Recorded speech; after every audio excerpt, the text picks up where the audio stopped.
All right. So in the realm of gaming, which I know zero about, unless you want to go back to the like old No Friendo days, not even the 64, but like the old 32-bit. Maybe it was a 16. No, I think it was a 32-bit. Yeah, I can't remember. Anyway, so one of my kids, who is 14 in 8th grade, has been doing a ton of streaming lately on, I think. Wait, what is he streaming? He's streaming his vids. Okay, just want to clarify. He specializes in Fortnite. Yeah. And is it Hinge? Twitch. Yes, Twitch. He streams on Twitch? He streams on Twitch. Okay. And he has gotten to some level, like affiliate or something. I don't know what it is. People are watching him and paying him. Mm-hmm. Like last night, he streamed for an hour, came downstairs to watch the rest of the IU basketball game. Thank God they won.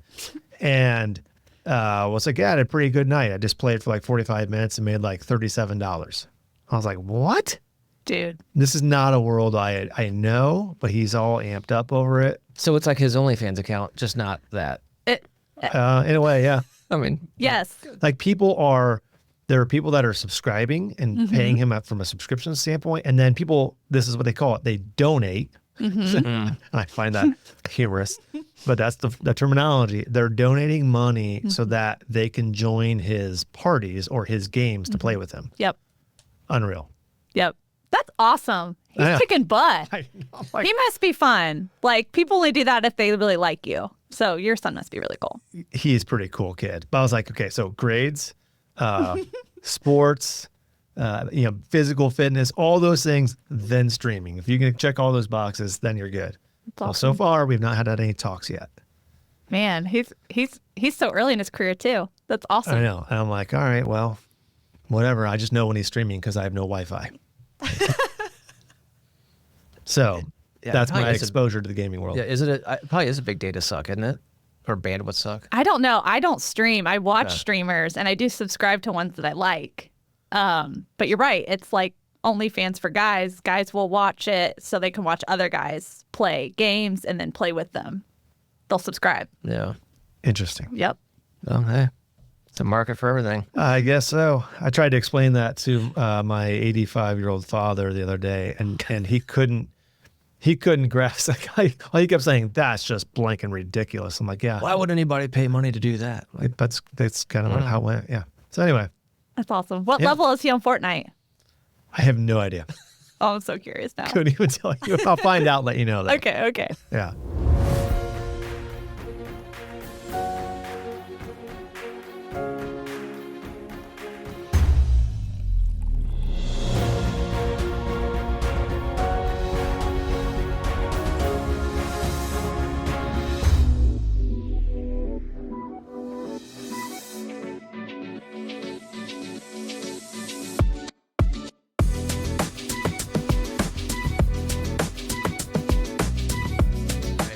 Hey guys, welcome back to another episode of the Industrious Podcast. Thank you all for joining us from wherever you get your podcast or for joining us on the Assessa YouTube channel. Thank you for tuning in. Special guest today, Miss Brittany Whitenack, founder, Antique Candle Company. Woo! Welcome. It's Antique Candle Co. Oh, yeah. It's Co. And we're going to touch on that. I'm not picky. It's a trick. All right. Oh, okay. But there's a story there. Yeah, there is. Okay, well, let's dive into it. So it's Antique Candle Co., which I'm guessing 9 out of 10 people are going to think this stands for company. Yeah. But it doesn't. So what does it stand for? Yeah. We like to think of it standing for community. Antique Candle Co. Was born in my kitchen when I was just making candles for fun. But over the years, as Antique Candle Co. has grown and we have a community of candle makers, and we're direct to consumer through e-commerce, digital marketing, and we send candles, yummy smelling candles, to over 50,000 primarily women a year. So that's our community. Those are our people. And we like to have conversations with them. And they even will collaborate and help us decide what the new scent should be. Should we do an Earl Grey candle? Should we do a coffee candle? What do you think? So that's awesome. So when you put out those, like those polls or those requests or those calls to action, speaking of, a digital marketing phrase, what kind of responses do you get? I mean, we're not talking 10 people. We're probably talking a huge response Yes. back. Oh my gosh. Like, it is so fun making your own candle. You know, there's like these candle bars that exist. So we have a candle factory, kind of like a micro factory. And so when we put out this call to action, we have thousands of women, because you can be anywhere in the U.S. That's the beauty of it. You don't have to be in Lafayette, Indiana. We have thousands, anywhere from like usually 3,000 to 5,000 will kind of like show up and give their opinion. They have to purchase or convert on like a candle tester kit, and we'll send them like 4 or 5 samples. There's all kinds of conversations that happen before that. Like, hey, we're thinking about something fruity. What do you guys think? We'll like do data collection. But then eventually, like, we've narrowed it down to say like peach and pineapple. So let me send you 2 peach, and let me send you 2 pineapple. You test it in your home and then fill out this survey. Give us just honest feedback. Because like if Georgia peach isn't good, we want to know. Right, yeah. Let us know. And then for completing the survey, we'll send like a coupon code that they can use to buy whatever candles they typically love and enjoy. So when you send these tester kits, are they pre-selected scents that you're testing? Yeah. And say, you guys make these, give us your feedback, and then they kind of pick what they like the best. Yes, it is like such a debate. We actually have a Facebook group where people can share their honest thoughts of how the candle testing is going, and it gets super heated. So like, you know, like the sense of smell is so subjective, you know? Right. And have you ever been in a room and someone's like, "Do you smell that?" You're like, "No, I don't smell anything." They're like, "What is that awful smell?" Like, it's insane. Usually it's when I walk in the room to check my native, so I try to ignore it. So like they'll debate, they'll be really passionate about like one scent, and then someone will comment underneath them like, "That one smelled like horrible. Here's exactly what it smelled like." So it really opens up an interesting conversation.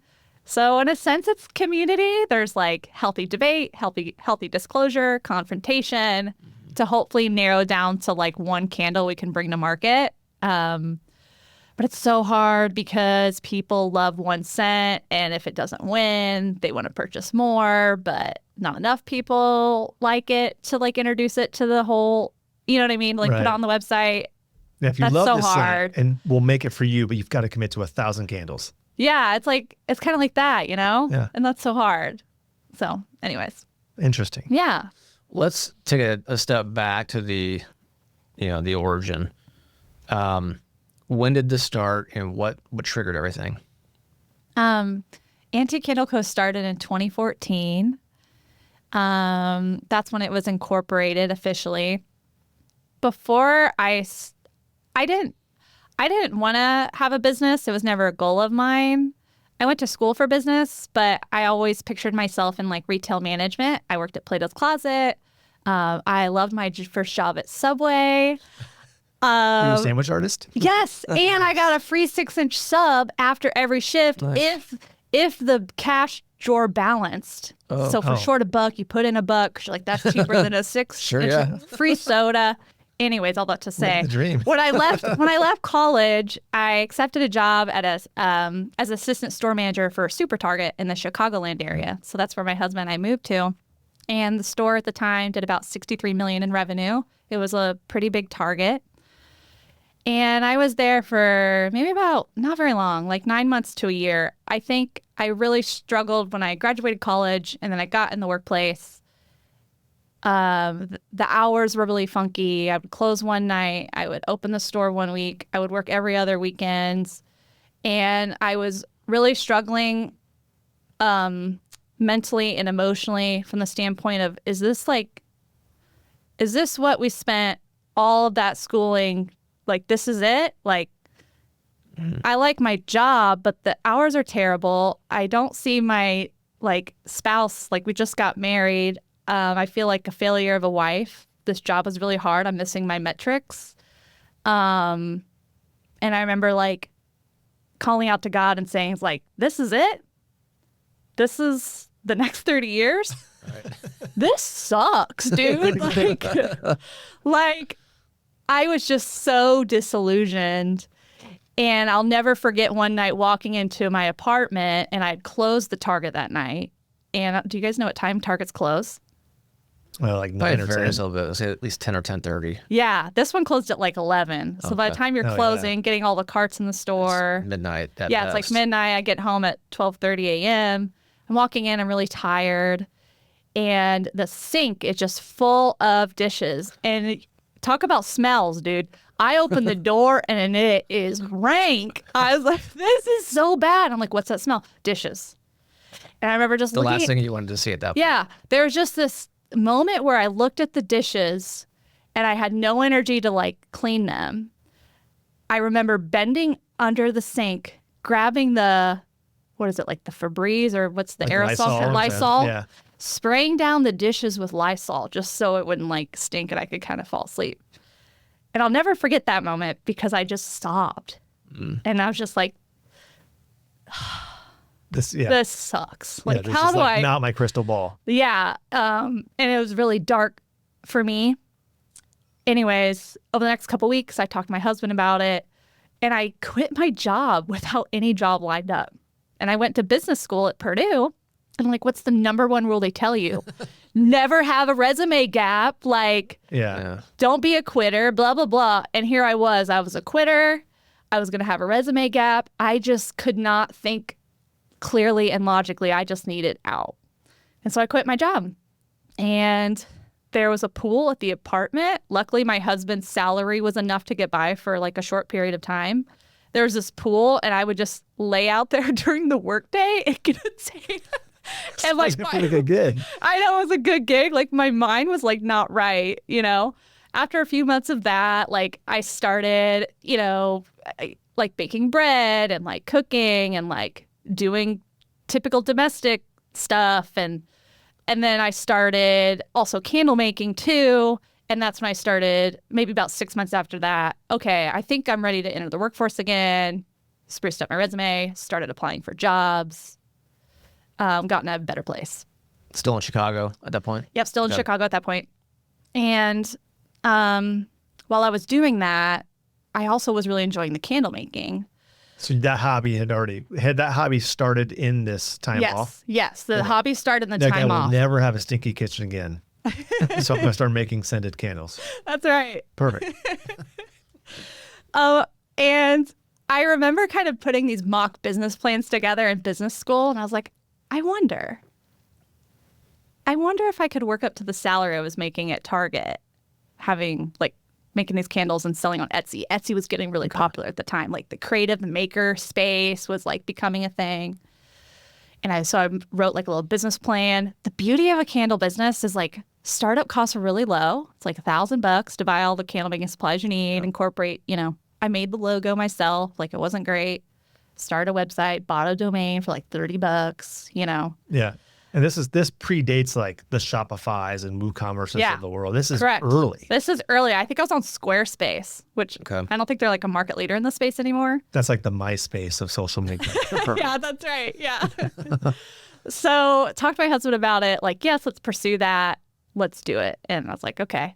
So I did. That's when I started in 2014, incorporated, and that's how it was born. And then he came home, instead of coming home to dirty dishes, there were candle making stuff everywhere. Everywhere, yes. And since I didn't have that many customers, I technically had the time to still, you know, keep things somewhat nice. True. I don't know. Well, as you started going down that path, I mean, like most businesses, it's how do I scale this? I mean, so I sold 10 candles this week. Right. All right, that's not going to pay the rent. At what point did really things start clicking and you're like, holy crap, this is actually like, this is happening? Was there a seminal moment? There was a moment probably about 2 years in. I probably had like maybe 500 customers purchasing online. It was very much like a side gig. Or not a side gig. I mean, it was a main gig, but not very successful. So it was just I called it a side We'll call it a side hustle. That's okay. I remember I was making candles in the kitchen. My brother, who was living with me at the time, was helping me make candles because I didn't know what it looked like to hire an employee, and I was scared, and I didn't know what to do. So I paid him under the table. And I was like, I need to get out of the house. This is too much. And I think I want to pay rent and like rent this space down the road. And it was like $900 a month. And I remember my brother telling me at the time, he's like, don't do it. this is a bad idea. You're not making enough money. He's probably right. I don't know. But I felt like I needed to like get out, make it like legit, separate home, side hustle from, I was just kind of ready to like make it more serious, I guess. I don't know. And honestly, I was probably still recovering like a little bit from, like this really deep, dark place. It wasn't just like a few months. So I think that was part of the recovery too. What was the time span between him saying don't do it to the time you were driving down there to sign a lease? Oh, gosh. It couldn't have been long, dude. Like I don't remember. Yeah, maybe. He was like, don't do it. And you're like, that's exactly what I had to hear. I'm going to sign a lease. I will tell you, this brother that I'm talking about, his name's Ed. Yep. He was with the company for 10 years. I have a lot of family, like you guys working, with you. He was with the company for 10 years. At some point during that 10 years, he's like, you were right, blah, blah, blah. I was like, thank you. Like, I was never going to say I told you so, but I was just waiting for the moment for you to tell me I was right. Yes. Yeah, that felt really good. Well, that's cool. So you get in, now you have a little bit more pressure, right? You got bills to pay. No, for sure. More so. Yes. This is 2016, 17, somewhere in there. That sounds about right. Yeah. What was one of the things that really kind of got that ball rolling then? I mean, I guess it sounds like it was happening, but what allowed it to really start scaling? Was it the Etsy thing? I think it was primarily hiring good folks to basically delegating the right tasks at the beginning. So at the very beginning, I was hand pouring all the candles, packing the candles, trying to build up our social media presence and digital marketing from what I could like figure out from just, doing it. And then like procuring and customer service. I was doing it all, and I decided to hire candle makers first. That's around when I relocated back to Lafayette, Indiana, which is my hometown. Okay. And I remember hiring my first candle maker, ran a Facebook ad, found her, finally just like jumped the hurdle of like, how do you do this? How do you pay taxes? I know I was gonna say, so when you say hire your first candle maker, like, did they have any candle making experience? You're just hiring someone to do this job and then training them how to, train them the recipe and how to do it. Yes, her name was JC. She's still at the company actually. Awesome, that's cool. And she was a Purdue student, sophomore in creative writing. We'll overlook that part. It's okay. 20 hours a week. So 20 hours a week was completely freed up for me, and that was life changing. And I was able to focus and double down a little bit more on like digital marketing and sales. Right. And that's when I started exploring things like what we now call influencer marketing and kind of organic social media marketing. Random question. I'm sure you probably have the answer right off the bat. You hired, is it JC? Yeah. So how many candles can a candle maker at that point in time make per day or per week? Yeah. Oh man, I really got to dig deep here. I think on a typical shift, she would work like 6 hours and she'd make maybe about 100 to 150 candles in that time period. But literally all manual. All manual, dude. Like this candle, dude. All right. Every candle has a wick. Every candle goes, for the most part, in a jar. And then you got wax or whatever. So you're literally putting a sticker on the bottom of a wick. And then you're putting that wick in the middle of the jar. Right. And then you take that pen and you push on the sticker to make sure it's nice and sticky. Right. And then you're mixing the oil and the wax. It's liquid. You pour it in the jar. And then while you're like trying to hold the wick up. Well, you don't have to do that, but you can. Yeah. It flops over, and then you kind of re-straighten it. And then you let it dry for a little bit. And then you clean it, and then you lit it. And at the time, we were like putting labels on it. Now we print on the jars. But it's pretty manual. Oh, okay. The process is pretty manual. Yeah. What I think is interesting is that the comment you made, I hired my first employee and I made the decision to hire someone to be a candle maker. Right. Which was, let's just say, not your only role, obviously, but you were the candle maker. Yes. So you could have said, okay, I'm the candle maker. I need someone that's a marketer or somebody that's learning the digital side or their internet side, whatever it is, and could have gone out and hired that expertise. Right. But you said, no, I'm going to hire someone to take my job and delegate that off. Correct. So you can go and handle that side and learn it much more intensely than what you'd learned at that point and really gain the expertise at it, which I would think that if you'd done things the opposite, it might have been a different outcome. I think so too. Like sometimes I wonder, why didn't I just hire like a marketing agency or call someone who's like setting up Amazon stores to sell more, there are all these different options. I don't remember being super technical or logical about the decision making. It was kind of like a gut thing. Right. But I am, I think, satisfied with that path because it caused me to really get in the weeds. I was talking to customers all day long. Actually, years later, my husband has disclosed to me, he's like, I was jealous of your phone because at 7 o'clock or 8 p.m. or 9 p.m., I was like talking to customers in DMs or like responding to comments. Like I didn't realize how engulfed I was in literally that community of like listening to them and talking to them and like building that feeling and vibe of Antique Candle Co. It made them feel really heard and seen at the time. And it helped inform product decisions too and what they care about. Right. So I think that was helpful. Now, were you replying as you or as the company? So at the time, I didn't think much about it. I think they knew it was me. I would get on stories a lot. Sure. Now, 11 years later, there is a whole marketing team and there's some people who respond on social media. So they don't sign off as Brittany because it's usually not me. If I am in the DMs or on comments, I'll sign my name so they know. But otherwise, yeah. How do you, so in that vein, how do you balance in the company's presence online?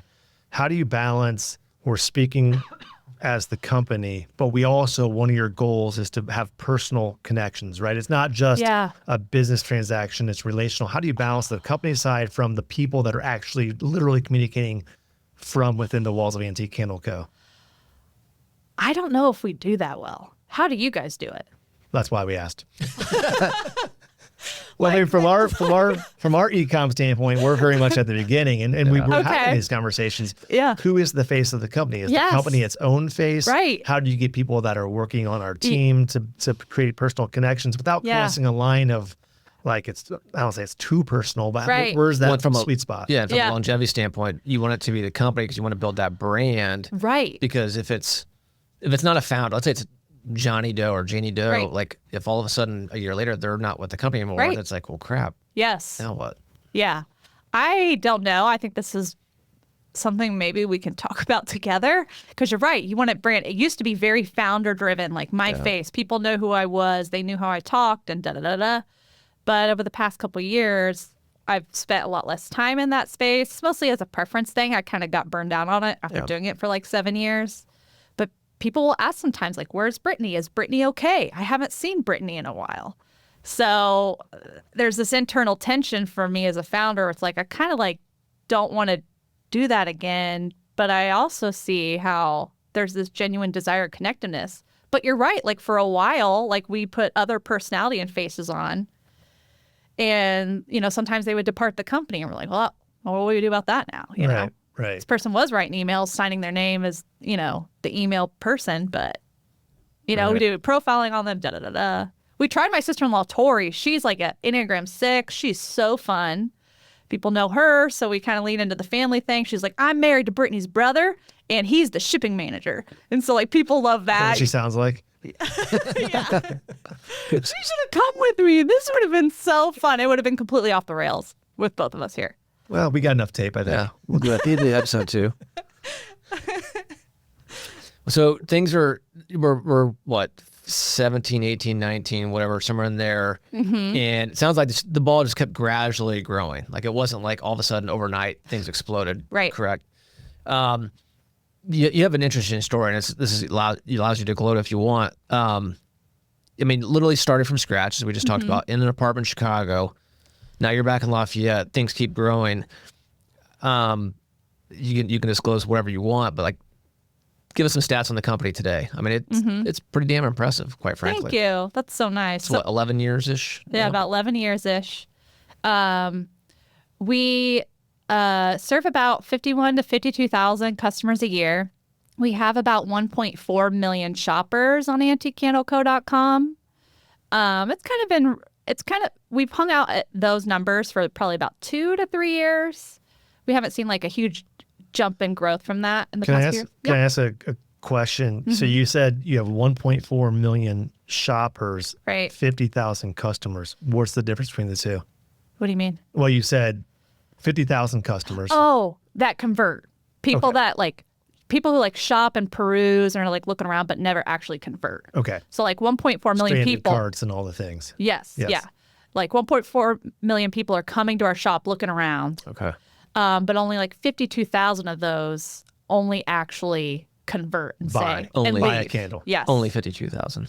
It, Now, And they- we don't talk about dollars, but like if the average of those 52,000 Yeah. that buy something, how many candles are they typically buying? yeah, usually about 2.5 Okay. on average. Yeah. Which I'd love it to be 3. You know? Yeah, I mean, it's only half. It's only another half. Why would you buy a half a candle, people? Like, go all in. well, burn the maybe- whole damn thing. Is this considered Go. a quarter? Is this considered a quarter Oh, or a half? I don't know. I guess they're Some different. They're all people- different sizes and whatnot. yeah. So like, okay, I think about this a lot because like I look at like our profit and loss statement and stuff. So shipping costs have only continued to go up, and we look at postage a lot. We look at like corrugate and like the cost of cardboard, and then we even like get nerdy about like the thickness of the corrugate because Oh, right. if I could go back in time, this is what I would tell myself. I would say, are you sure like you want to do a candle business? Because you're going to have to figure out how to ship a bunch of these things that are kind of heavy and made of glass, which isn't going to be cheap, by the way. Right. Like, And whoever's in You know. charge of deciding what cardboard to roll with, and they want to save a buck, and they go too thin, then all of a sudden you're getting calls because, Right. oh, my candles are broken. yes. Yeah. Who'd have And- thought we would be testing how thin of cardboard can we go Oh. the glass breaks? Yes. Like, that is the devil in the details. We call it drop testing. So, like, we even hired a third party firm to do drop testing. And then, like, I would have done it for free, I guess. like even dude, the other stuff I wasn't thinking about. Dude, all right, pumpkin spice season. When does it start? You mean Pumpkin that's just spice 10, candle. 10 years ago or like Like in 2020? general, like Well, every year. these days it starts in like March, which is absurd to me. But Right. I mean, easily, God, you Hot can go July into, day, Joe gets a pumpkin spice Okay. latte from Starbucks. go into any coffee chain and you've got pumpkin spice Yes. like August. I'm like, it's 95 degrees out. Yes, July, August, pumpkin spice season. I'm a customer. It's July. I'm ready for pumpkin spice. I'm gonna order it. Well, it's Arizona. It's what? Well, it's gosh. the temperature at 115. 115 degrees. What do you think happens to They candles get a at jar. 100? They get a jar of liquid. It turns into candle soup, dude. Just put it. Hey, just put it in the fridge for a little while. You'll be fine. Just shake it up, Like- put it in the freezer. We had this really hot year one time and like pumpkin spice, and we had like thousands of orders that were melting in transit. And we're like, what do we do? Like, can we pay for overnight shipping? No, you can't. Like, I mean, well, you the can't. Send it in customer, refrigerated trucks. yeah, like, You just and need that's all your crazy. margin. I mean, the candle like the problems of candle company logistics are just so So nuanced. how- I had no idea. So you're shipping, I mean, talk to that, regardless of the scent of the candle, you are shipping 12 months a year. Right. So, and all across the country and Yep. beyond. How do you protect the integrity Yeah. of the candle wax when the weather gets a little too toasty? Yeah. So I guess that's where software is like really helpful from a nerdy standpoint because you can like flag. The beauty of like e-commerce is all the data is there. So you can like our shipping software can flag where they're located, the zip code, and it can say like, and it can monitor like the weather at the same time. So it can like tell the shipping manager and the shipping team when to hold, when to ask the customer, hey, is it okay if we ship next week? It looks like it's going to be cooler, blah, blah, blah. Like it's very data driven now. So that's But really helpful. to that point, you mentioned Phoenix or Vegas or any Right. of those Southwest cities that are going to be over 100 degrees for not just a week or two, but could Right. be Yes. 3 or 4 months. Right. Yes. So do you tell an online visitor we can't ship in those months, or what? Do you have a solution now? What is Dry our ice. permanent solution? No, we don't like do anything like that. I will say a lot of shoppers are aware of that. Like, Yeah. oh, I don't order chocolate or like candles or certain stuff, but not all. What we used to do was we would like kind of like put guardrails around it. Hey, we can't ship to that zip code, blah, blah, blah. But I think we just, I don't know what we do now. I need to text Or my I shipping guess maybe manager. to your point, we probably don't want to deal with dry ice or stuff like that. But Right. if we had to, we'll do it. But there's an upcharge for that because obviously the cost goes up. Yes. Yeah. Yeah. Maybe I should text them. I have no idea what we do. I sound so misinformed. Or congratulations. No, it just means that, you've got people that are just handling stuff for you, which is really just a Here's your jar of a mixed berry testament. liquid. Don't drink it. Put it in the fridge Yeah. for 15 minutes and you'll be fine. It smells like the leftover milk in the cereal bowl after you've finished your Fruity Pebbles. It smells, but then I'm not a Fruity Pebbles kind of guy. I'm more of a peanut butter crunch or a Count Dracula. Like I like the chocolatey. It took But me. man, is the best part of the finishing a cereal bowl Yeah, not drinking that's fair. the flavored milk. Smell this. This is Earl Grey. I don't know if you like tea. I didn't think about this till right now, and this is right. I'm sorry for telling you guys this. I have a candle in my office that I got for Christmas that I need to send you the information on because I love the smell. The scent, I should say, is unreal. I couldn't tell you. You could probably smell it like, oh, this is this and this. I'm hearing a commitment for a PO for 10,000 candles. Maybe not What would it cost them 10,000. a cents for 10,000 candles? But if you say, oh yeah, we have one just like it, it's this version, I'll buy them from you guys instead. I want to smell it. I don't discriminate against other candle companies because I just really love candles. Like if it's a good smell and if I like it, and we don't make it, I will buy it. But what about the 5-gallon candles with like the 10 wicks in them? You Oh. discriminate against those? You shouldn't buy those. I think they're a fire hazard, but that's just my 2 cents. Right. But they're keeping fraternity houses all over America from smelling totally. Good point. Yeah. That's a different issue. Yeah. So this conversation about how to ship candles in like call it inclement weather Yeah. is actually I'm like making mental notes because Yeah. we ship throughout the U.S. freeze bowl product. And I'm like, oh man, what? Like, and we do it on our manufacturing, on our OEM side. Okay. We'll contact large customers and saying, hey, you buy a water-based product. Right. You're in the mountains of Colorado or you're up north. There are freeze warnings. We can't ship. So, these dates coming up, we need to ship early before the weather moves in or we may need to hold. So That's amazing. And some of these products we're importing either from Canada or from Europe. Right. And they're like, it's pretty cold in January in the North Atlantic. this week's going to be, 10 below. We can't ship it. Or they'll say we have to put it on a heated container. So it's a great option, but the cost just went Yes. quite a bit. How are you so diligent? Like practically speaking, that's amazing that you do that. That's awesome. When inventory goes bad, you learn your lesson. Yeah. Right. I mean, you get some calls on some cases of candles that turn to soup. You're like, well, we learned our lesson. Oh, But yeah. I like the software you were talking about that is taking in all that data and Right. saying, okay, you need someone just ordered 3 gallons of water-based material and they want it shipped to Montana and it's the Yes. middle of January. Oh, by the way, Billings, Montana is going to be -7, and it alerts us versus us just guessing or Right. receiving the product and it's frozen and now it's That's awesome. bad. It was better than saying, well, the woolly worm told me not to ship. It's going to be cold Right. from the farmer's almanac. Yeah. Well, I relied on the groundhog, and he said it's going to be in the Yeah. spring. So we Phil's a should go. liar, that. by the way. You can't trust Phil. Oh. Puxtawny Phil. Okay. Always sees his shadow. So, Brittany, you've had a recent transition. We're talking about you're a founder. You've been doing. You're all in. Every day for 7 to 10 years, and you started to have a transition. How has that gone? What was that transition? What I guess started it, and how's that going? It's going good. Better than I expected. Yep. Which is awesome. Okay, what was the other part of the question? Just I guess what started it? No, you're good. What sparked the idea of like, Yeah. I'm ready to pass the baton or the torch on a little bit more? I think yes. About like 8 or 9 years in, I started feeling some of the type of emotions I felt at Target that I described. Like I dreaded going to work every day, which I felt like that's a negative emotion. Like you are so privileged. Like look at the success you've had.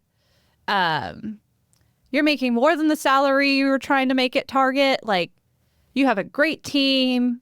You are blessed.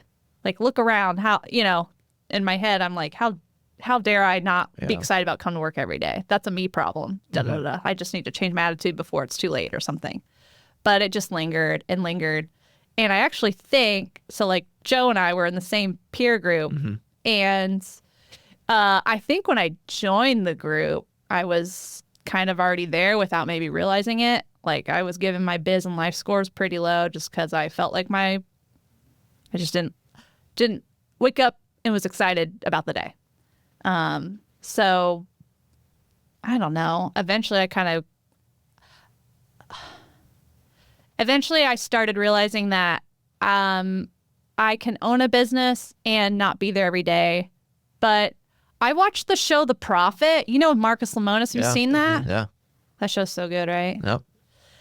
And Marcus Lemonis, he said something on one of the episodes, and it really stuck with me. It's what Joe would call head trash. And it was something like, if you're the owner, you should be here every day. You should be the first one there and the last one out. Like, you can't not be an owner and, like, be working Marcus in your business. Lemonis said this? Marcus Lemonis said this. Well, I would disagree with that. Yeah.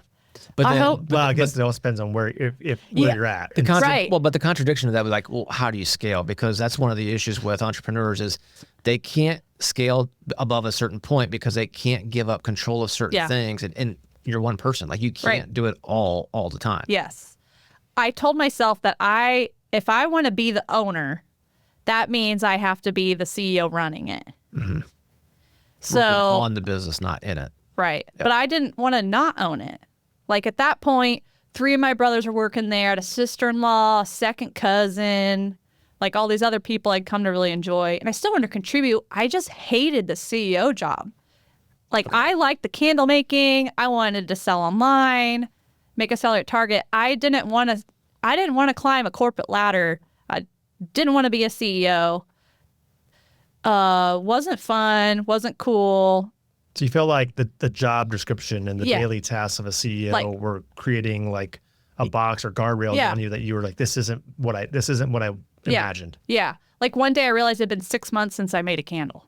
And I'm like, oh, no wonder I'm like, I'm like. So you were probably struggling like, I shouldn't be feeling this way. Right. But I do. Yes. And I think you probably know at this point, you're not the only one that's been in the situation. There are many companies out there where the founder of a successful company is like, you know what? Honestly, I'd rather be back working on the line because it's just, that's what fulfills me for whatever reason. And they hire someone to run the company.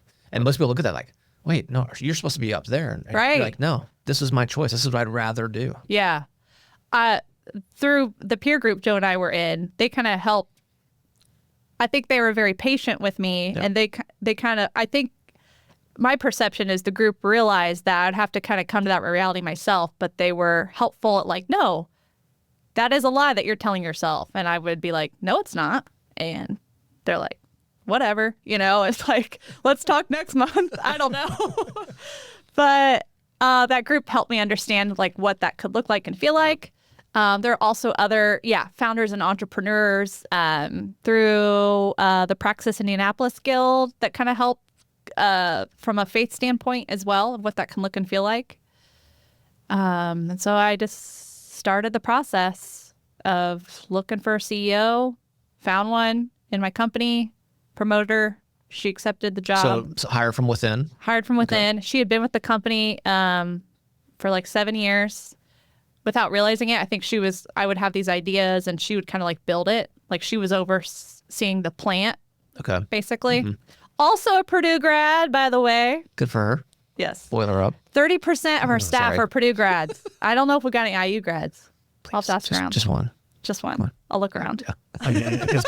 As part of your anti-discrimination section, but you should have at least one grad of Bloomington. Or I'm going to look around now. Okay. And she said yes. So she's been in role now for just over a year. We made that change at the beginning of last year. And I go into work 1 day a week.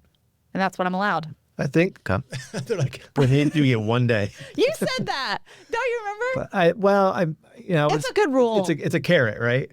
I think your story, it's not unique in terms of this recent transition, but it's an extremely important and really just awesome example of all of us, right? It doesn't matter if you're a business owner, a CEO, if you're, working in an hourly position in your, first year out of college. It doesn't matter where you are on any scale. We all have head trash, right? Or the human brain is really good about creating this shit in our head that can just end up, if we don't do anything about it, we don't talk about it, we don't release it, it just creates this huge knot or ball of like rubber bands all knotted up together. And we can fix it, but we have to, number one, be willing to work at it. And number two, be patient, because it doesn't get fixed in overnight, one peer group meeting, whatever. Like, it just takes time to start peeling that onion back layer by layer. And then ultimately we get to a point where like, oh, wow, I went through this process and I came out the other end. And like, man, I look back and while I didn't like it at the time, I'm thankful for it. But man, it's really cool being where I'm at, and where you're at is pretty awesome to hear. Thank you. Thank you for saying that. I completely agree about the being willing to work on it and address it, and how it takes a lot of time and patience. And I also think it's fair. We've talked about this before. When it comes to businesses, if you want to lump them in two buckets, just to speak in generalities, you can have a lifestyle business, or you can have call it a growth business. And I think sometimes as entrepreneurs, we get caught up with thinking we want one thing when really we want the other. And we're not comfortable coming to terms with what bucket we really sit in. And the reality is there's no wrong answer. If you're going to start a business and you're going to work your tail off, day and night, and you're going to stare and, lay in bed staring lasers in the ceiling, thinking about work, you deserve what it is that you want. Yeah, I love that. I love that. So how has this year gone? It's gone, dude, without getting into numbers. Yeah, that's fine. This is like such a hit to my ego, but also like so awesome. We had the most profitable year in 5 years with Kelsey running it for a whole year.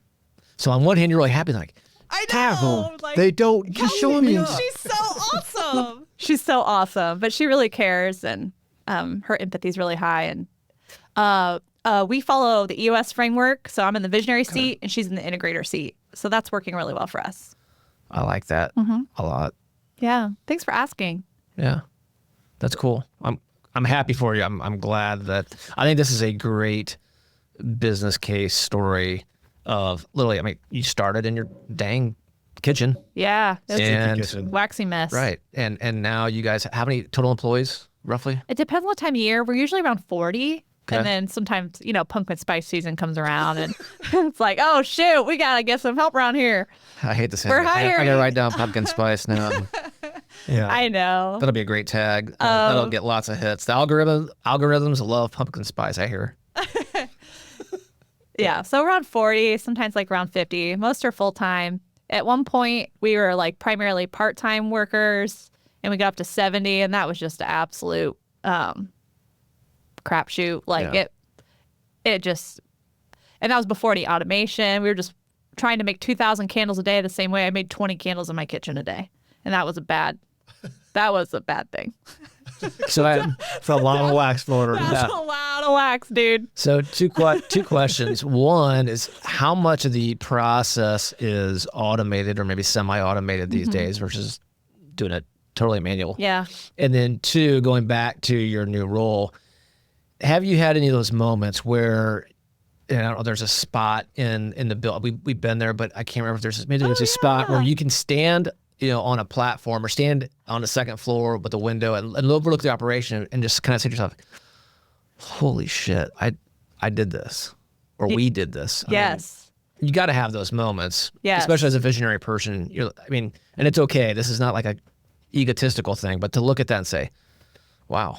Yeah. There's been moments like that for sure.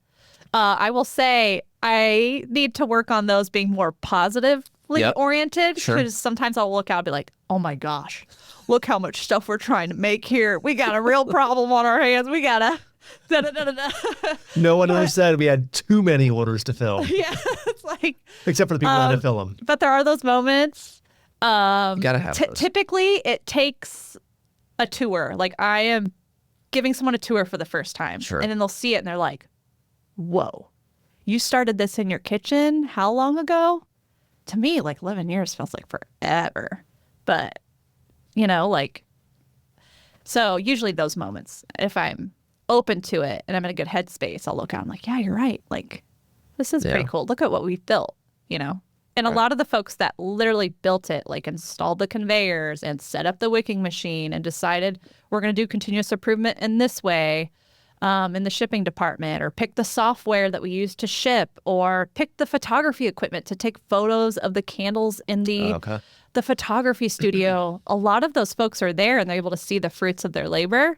There's a lot of pride in that. Sure. You know, and I love giving tours because then those folks get to talk about their space and like, oh, it used to be this way, but then I did this thing and now it's this way. Pretty cool, right? And they have a sense of ownership that way. That's awesome. Yes, it's so awesome. I love it. So as you're looking and you look at the processes, what items have you been able to automate? Like, is it a lot more automated these days, or it is semi? Definitely more automated than the kitchen days. In this, the stuff that we've automated, we focused on the jobs like that no one wanted to do. Okay. It's like everybody got sick and tired of putting a wick in the jar, dude. I got to do this 2,000 times, dude, today. Like, who's going to help me? Da-da-da-da-da. So we tried to focus on that. There was definitely some financial ROI, but from morale, like if people are happy, they're engaged, they're productive, they're focused on quality, like they're retained. So we try to make really human-centric decisions in terms of automation. That's what we've tried to do. There's some elements that are still not automated, but we're kind of like bootstrapped in a way. So we do it when we can. Fair enough. Mm-hmm. I mean, I think if you told me, hey, you're no longer going to have to stick manually with like a pen or a stick, 2,000 sticky things to wick a day because you're going to order a machine that does it. Like, let's do it. Let's do it. Yes, exactly. Right now, one of the things we were talking about, dude. So this is like a pound of wax. Okay. That's the base. It's like soy wax. And soy wax we order by the truckload. And it comes in 50-pound boxes, like about this big. Okay. And it kind of looks like waxy cornflakes. So you open up the box, and then you got a scoop. And then you scoop like a thing of like cornflake wax, and then you dump it on this conveyor, and the conveyor like takes it up to like this big old crock pot that can hold a ton of wax. Yep. It's like a wax melter, and it's like specific for candle making equipment, but like it's just a big old cooker. Right. And it's like basically at least about 4 hours a day right now of scooping. So like obviously we're not asking one person for 4 hours to sit there and scoop. So like someone will take like a 15 or 20 minute shift of scooping, and someone else will come scoop later in the day, scoop. I'm like, dude, did you know there are semis you can order and the wax is already melting in there? It's like gas. You know what I mean? And like you can like plug that tube sucker into the thing, and it's just like candle wax going straight in there. Just pumping it out of the tank wagon into your big old oversized crock pot. What? So yeah, I'm wondering about that next. But I don't know. I'm not the CEO anymore. I just wonder about it. Because you're the visionary. It's her job to execute. So here's the question I have, and this is a terribly stupid question, but are all of your candles, for the most part, other than some maybe like random specialties, made of the same wax? Yes. So the wax going into that crock, color, scent, nothing's been added until after it's coming out for whatever batch you're making. Yes. Okay. The only thing that changes for the SKU is the label and then the oil. So the recipe that we use is based on the same recipe that I used in my kitchen. Soy wax, 100% soy wax, wick, and then the same mason jar even. We've been using the same jar for like 11 years, you know? Yeah. And until they come out with a heat-resistant plastic one that doesn't break. Yes. You're all set. Let's do that. So let me ask you this. Fast forwarding, or not, I shouldn't say fast forwarding, looking ahead, what's the vision now? Oh, this is so exciting. I've had finally time to work on this. Okay. So Antique Candle Co., our big 10-year target is like by 2034, we want to have been able to say that we have blessed 1 million homes with our candles. Cool. And we want to be able to say we are the most caring and greatest place to work in all of Greater Lafayette. So that's what we're working towards. And of course, we bless homes through like great smelling aromas, candles, especially in the fall and the winter. Yeah, pumpkin spice, fir tree. Pumpkin spice latte, dude. Pumpkin spice We made one of latte. those. Is that different than pumpkin spice? Yes. So it has a little coffee essence Yes. So good. to it. Yeah. Well, I'd say you're well on the way to 1 million homes. How many homes would you say you're at now? I mean, We're you're talking like about distinct individual homes. So if they've ordered 100 times, they're still counted as one home. Correct. Yep. We're at about 180,000. Oh boy. Okay. Yeah. That's our Got big some- 10-year. we got some work, folks. It's our big, hairy goal. We like BHAGs. Yep. Awesome. Well, Brittany, we appreciate you making the drive down to Indy today and sharing your story. Guys, check out Antique Candle Co. If you haven't before. It's a great story to tell. It's a great Indiana product, whether you're from Indy or Indiana or not. Buy yourself some candles. Add to their goal of hitting 1 million individual homes by 2034. And you don't have to get pumpkin spice if you don't want to. I know it's March as we're Earl Grey smells It'll be delicious. March when this I'm comes not, out, I'm not probably. even a tea guy. Georgia peach. you go. Did you smell Georgia peach? It actually smells pretty darn good. I mean, But that's going to make me hungry. This is going to make you hungry. yeah, that's good. Oh, that does smell good. Thank you so much for being so fun to talk to and hanging out. This has been Thanks. so fun. It's always therapeutic to talk about the journey. There so you thank go. you. You're welcome. Thanks for having us. Or thanks for coming down again.